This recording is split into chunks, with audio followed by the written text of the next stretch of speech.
Well, firstly, Senator, binira po kayo ni Senator Alan Cayetano hinggil sa paglaki ng inyong net worth. Dumoble raw, pero yung rebuttal ninyo, hindi doble, kundi 4 times bigger since you left the Senate in 2022. Can you explain to us bakit nga po ba lumaki yung inyong net worth in between 2022 and 2025? Yeah, unang-una, wala ako sa gobyerno from 2022 hanggang 2025. Ang huling file ko ng SALN 2022 siyempre nung nag-exit ako. Ang sunod na pag-file ko 2025. So yung pagitan na yun, wala ako sa gobyerno, private individual ako. Meron kaming real estate deal na nag-broker kami, medyo malaki yung deal at kumita kami. Masama ba yun? At ito'y pinagbayad ko ng buwis. Katunayan, yung taxable years ko ng 2023 and 2024. Sa 2023 taxable years, nag-file ako ng 2024, 10.5 million pesos. Dahil nga, malaki yung amin na kolekta. Doon kasi hulugan yun hindi naman bigla yung binigay sa aming yung broker's fee. No, hanggang ngayon nga, meron pang binabayaran sa amin doon, hindi pa kumpleto. And the following year, yeah. And this is the only business po na nagkaroon kayo in between 2022 and 2025? Hindi, meron ding iba, pero hindi ganun ka-significant. Ano? Ang point ko lang dito, wag mo atakehin ang integridad ko. Magpe-Facebook live ka. Alam mo, hindi ako mapatol sa kanya mga nauna kasi mga nonsense. Pero pagka integridad na, alam mo, inalagaan ko to since noong previous life ko pa sa law enforcement. Naging Philippine Constabulary ako, naging police ako. Inalagaan ko talaga ito. Hindi ako tumatanggap sa mga gambling lords. Hindi ako tumatanggap ng mga lagay. Katunayan, ako nga yung nag-correct ng kotong culture. Pinalitan ko yung kotong culture ng mga police kasi I was leading by example. And then when I ran sa Senate, ganun din, pinagpatuloy ko yung aking advocacy. Hindi ako tumatanggap ng pork barrel. Wala akong kinukuha ang kickback. Kapag may mga lobby money, hindi ko ito tinatanggap. Katunayan, minsan pag may nagpapadala nga, pinabalik pa namin. Alam ni Senate President Tito Soto to. Kasi minsan may nagpadala sa aming congressman at okay na raw yung kausap nila. Sinauli namin. At hindi namin sinauli sa congressman, sinauli namin doon sa mismong applicant ng franchise noong araw. Senator, meron ho ba kayong personal na alitan kay Senator Alan Cayetano? Bakit ho ikaw yung binabakbakan niya? And he mentioned na pinersonal mo daw siya. Ano pong ibig sabihin nun? Hindi ko alam yung sinasabi niya. Hindi ko alam kung ano sinasabi niya personal, pati yung kay Senator Marcoleta. Nag-iintriga siya. Alam mo, sinama niya pa si Senator Tulfo, si Senator Escudero, Senator nag-iintriga siya. Yun lang naman point niyan. Gusto niya mag-away-away kami. Kaya pinag-aaway-aaway niya kami. Pero hindi kami tatablan kasi nga pag nonsense ang sinasabi niya, hindi namin siya pinapatulan. Pero pag iatak mo yung aking integrity, ibang usapan yan. Kasi wala namang pinamana sa akin yung magulang ko kundi yung kanilang magandang ehemplo sa pagiging tapat, pagiging honest. Mahirap kami nung araw, super yung tatay ko. Nanay ko, tindera sa palengke. Pero pinalaki kami na maayos. At dinala ko yan hanggang sa magpahanggang ngayon. Mamamatay ako na hindi ako talagang hindi ako corrupt na public official. But Senator, sabi po ni Senator Alan Cayetano, you are a chief persecutor. Ginagawa niyo daw po yun. Kasi ayoko nang patulang ganun mga patutsada kasi it doesn't make sense. Walang sense para patulan. Ginagawa niya lang yan para sagutin siya, para magkaroon siya ng masasabi sa kanyang regular na FB Live. Yung sa kanyang, ewan ko kung ano yung pinapapil niya ngayon sa buhay. Pero wag niyang atakihin ang integridad ko. Talaga makipag-away ako sa kanya. Katunayan, alam mo, hinalungkat namin doon sa aming files yung mga flood control, mga slope protection actually, saka mga ibang proyekto doon sa Taguig. Ang kanyang insertion sa 2025 budget pa lamang, 6.79 billion pesos. 2025 gaa pa lang ito, record ito. Kaya hindi niya ma-address Ang 70 projects yan, na-implement 68. At yung dalawang proyekto na hindi na-implement, matter of record, nasa around 70 to 75 million lamang yon. Ang ibig sabihin, na-implement yan 6.715 billion. Now, may kausap kami mga kontraktor na nagsasabing hindi siya bumababa sa 25%. Hindi galing sa akin yan. Yan yung amin dinedevelop ngayon. Na pagka nag-resume yung hearing ng Blue Ribbon Committee, pwedeng lumabas to. Hindi ko sinasabing sigurado lalabas kasi work in progress ito lahat. Mr. Meron Senator, yung dalawang proyekto na Diskaya, St. Timothy, saka St. Gerard. Ganon din, may problema. Meron din yan yung sa top 15, yung Top Notch, Catalyst, Builders, na nasa top 15. Ito yung mga proyekto niya dyan sa Taguig na, pati nga yung kanyang bagman, identified na namin, hindi ko lang sasabihin kung sino muna, dahil dinidevelop nga namin ito. and just to clarify, Yung Mr. dinadaanan ng kanyang mga kickback. Just to clarify, Mr. Senator, you're saying that Senator Alan Peter Cayetano, from that 6.9 billion insertions, nakatanggap siya ng 25% na kickback. Yun ang information, subject to validation. Yan ang sinabi sa amin nung kausap naming kontraktor na nangontrata sa Taguig, na hindi siya bumababa sa 25% yung singilan dyan siya. No? At yun yung, alam mo yung maski yung city engineer, hindi ko nababanggitin yung pangalan. Ano? Pero labas-pasok sa casino, ang win-loss record niya, yung lifetime na win-loss record, 2 aliases ang ginagamit niya. Nasa akin yung record niyan. Nasa akin yung dokumento niyan. Will this be... Ang lifetime win-loss record, yung panalo sa katalo, kung susumahin mo, nasa mga almost 500 million pesos. So kung city engineer, gano'n ang gawi, hindi ko alam kung tolerated niya ito o hindi. Pero yan, nasa record din yan. Ano pong plano nyo dito sa mga sinasabi nyo pong hawak nyong ebidensya at case build-up na ginagawa nyo? Will this be a subject of the Blue Ribbon Committee hearing o ibibigay nyo po ito sa mga law enforcement agency? Either way, pwede ko idiretso na sa ombudsman kapag yung mga ebidensya. Pero mas magandang edad sa Blue Ribbon para merong testimony. Katulad yung kay Bernardo, kina Alcantara, merong magpapahayag. At pagkatapos nun, sususugan yan ng mga documentary evidence para matibay. Katunayan, may mga naipadala na kami sa ombudsman. Pero mas mainam sa, alam mo, ang chairman yan, si Senator Erwin Tulfo, pinag-usapan na rin namin ito. Na pag nag-resume, meron kami mga ipapatawag na mga resource persons na siyang magpapahayag under oath.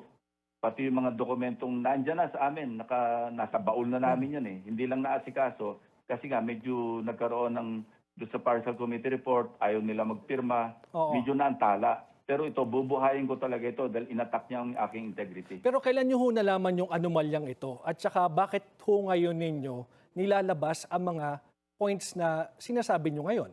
Baka po Hindi pa kasi George, hindi pa kasi nabuo noon. Mga bits and pieces lang, mga tidbits na mga information tungkol sa... Kaya nung hinalungkat uli namin yung mga records na hindi nga nailabas noon, yung pagdinig ng Blue Ribbon. Kasi natambakan kami rin ng ng mga issues eh. Naipit kami sa Bulacan, do sa Occidental Mindoro. Diyan kami naipit eh. At tapos yun nga yung mga pahayag ni Undersecretary Bernardo.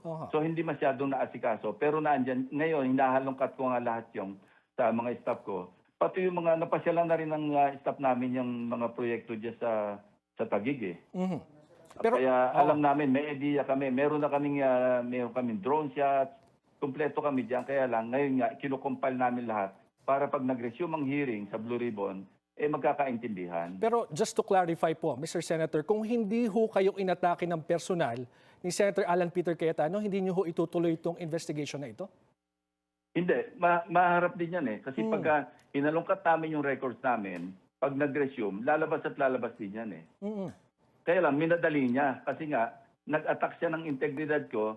Talagang ngayon, ipopokus ko muna dyan. Yung, sabi mo ng reaction to sa kanyang mga pinagsasabi. Pero, it was only a matter of time. Noon nag-imbestiga kami, lalabas at lalabas din yan. Nagkaroon lang kami ng ibang priorities noon. Kasi nga, naandyan na si Bernardo, naandyan na si Alcantara. So, na-focus kami masyado doon sa Bulacan at saka sa Occidental Mindoro. Pero Senator Pring, wala pong kinalaman ito sa impeachment trial ni Vice President. Siya lang yung nagbibigyan ng narrative na ganyan. Sabi niya, nililis daw, puro impeachment, nakalimutan yung flood control. Well, huwag siya mainip kasi may ghost din sa Taguig. Opisyal nang may kaso ang tinaguriang flood control king and queen na sina Curly at Sara Diskaya matapos ang halos isang taong investigasyon ng Office of the Ombudsman, DPWH, DOJ at ng Senate Blue Ribbon Committee. Matapos ang nangyaring pag-aresto kay Curly noong nakaraang linggo, sinabi ng kanyang kampo na handa itong magpangalan ng nasa mahigit 100 pang individual na sangkot umano sa flood control scandal. Sa special report series na ito, babalikan natin kung saan-saang lugar na domina ng mga diskaya ang flood control contracts ng DPWH. Isa ang Metro Manila sa mga rehiyon kung saan top contractor ng flood control projects ang siyam na diskaya companies. Kabilang dito ang Taguig City sa taong 2022. Base sa DPWH Transparency Portal, mayroong 26 flood control projects sa lungsod sa taong ito na worth 2.6 billion pesos. Noong 2021, 2 lang ang nasungkit na proyekto ng mga diskaya. Lumobo ito sa 11 projects worth almost 1.1 billion pesos sa kasunod na taon, dahilan para maging sila ang top flood control project contractor sa lungsod noong 2022. Lahat ng proyekto matatagpuan sa unang distrito ng Taguig. Bagaman walang bakas ng pagguho o matinding pagkasira ng mga proyekto, kapansin-pansin ang pagkakadikit-dikit ng coordinates ng ilang projects. Halimbawa na lang, ang 3 construction of slope protection along Taguig River sa East and West Banks. Na bagaman halos iisa ang nakalagay na coordinates, aabot sa halos 300 milyong piso ang halaga. Napuntahan din namin ang kadugtong pa ng mga proyektong ito na nasa magkatabing lokasyon din. Na bagaman hindi aabot sa 300 metro ang haba, nasa halos 200 million pesos ang halaga. Ayon sa isang mataas na DPWH official na nakausap ng BNC, hindi aktwal na basehan ng presyo ng isang flood control project ang haba nito. Pero, questionable umano pag nasa halos magkakadikit na coordinates matatagpuan ng multiple projects. Sa huling affidavit na inilahad ng Diskaya couple sa Blue Ribbon Committee hearing noong nakaraang taon, hindi kasama ang Taguig officials sa mga binanggit nito. Sinubukan din namin kunan ng komento ang kanilang abogado, kaugnay ng ulat pero tumanggi itong magbigay ng pahayag. Ayon sa DPWH website, February to March 2022 ang contract effectivity dates ng 11 Diskaya flood control projects. Sa mga panahong ito, nakaupo bilang DPWH Acting Secretary si Roger Mercado, Metro Manila 1st District Engineer si Medel Chua, Congressman si Senator Alan Peter Cayetano, habang Mayor naman si PTV General Manager Lino Cayetano. Iimbitahan ang magkapatid na sina Senador Alan Peter Cayetano at Lino Cayetano sa pagdinig ng Senate Blue Ribbon Committee kaugnay sa flood control scandal. Kaugnay po yan sa umano'y bilyon-bilyong pisong flood control project sa Taguig na gustong paimbestigahan mismo ni Lino Cayetano. Nakatutok si Jonathan Andal. Sa muling paggulong ng investigasyon ng Senate Blue Ribbon Committee sa flood control scandal, sinabi ni Committee Chair Erwin Tulfo, iimbitahan nila si Lino Cayetano, General Manager ng PTV4 at kapatid ni Senador Alan Peter Cayetano. Pinapaimbestigahan ng younger brother niya yung flood control sa kanilang bayan sa Taguig noong 2022 hanggang 2025 na umaabot sa 6 billion. O siguro dapat mag-ready siya doon dahil kapatid niya mismo ang humihingi ng investigasyon. Dahil may nakita yata yung kanyang kapatid. Itinanggi ni Senador Cayetano na may ghost project sa Taguig. Wala pong ghost project sa Taguig.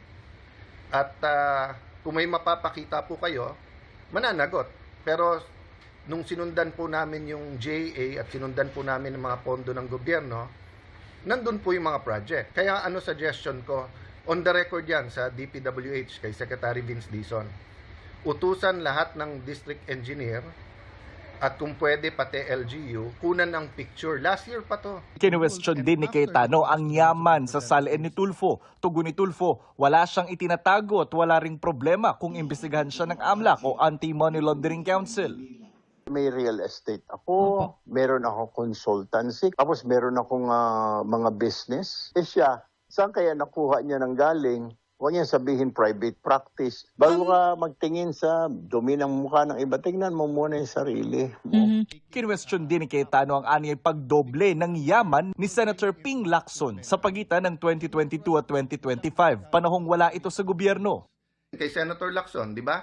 Ano yung actual? I didn't really pay that much attention pero parang dumoble yung kanyang salin tapos sinabi niya sa negosyo. Kinwestiyon din niya ang campaign funds noon ni Lacson. Kilala ko rin naman yung mga nagbibigay sa'yo pag eleksyon eh. Di mo naman dineclare, di ba? O, so plunder din ba yon? Sa isang post sa X, sinabi ni Lacson, sumobra na si Cayetano nang atakihin nito ang pinakaiingatan niyang integridad. Anya, hindi dumoble kundi lumaki ng 4 na beses ang net worth niya sa 3 taong wala siya sa gobyerno dahil sa kanyang mga lehitimong negosyo na makikita sa kanyang ITR. Di raw tulad ni Cayetano na may budget insertion na 6.79 billion pesos sa 2025 General Appropriations Act. May 2 proyekto umano na nagkakahalaga ng 75 million pesos ang hindi na ipatupad. Dagdag niya, tumanggap din si Cayetano ng 25% kickback sa mga slope protection at iba pang infrastructure projects. Buwelta ni Lacson, nagbibilang na siya ng mga informante at testigong anyay handang magbigay ng ebidensya para may kalagyan si Cayetano sa New Quezon City Jail sa Payatas, kung saan nakakulong ngayon ang mga isinasangkot sa flood control scandal. Senator Panglito Lacson, nakatingin ka sa Taguig. Bakit? Boto kasi sa impeachment laban kay Vice President Sara ang talagang pinagkakaabalan mo. Jonathan Andal, Nakatutok, 24 Oras. Sinusubukan pa po namin kunan na payag si Senator Cayetano kaugnay sa anyay 6.79 billion pesos na insertion umano ni Cayetano sa 2025 national budget.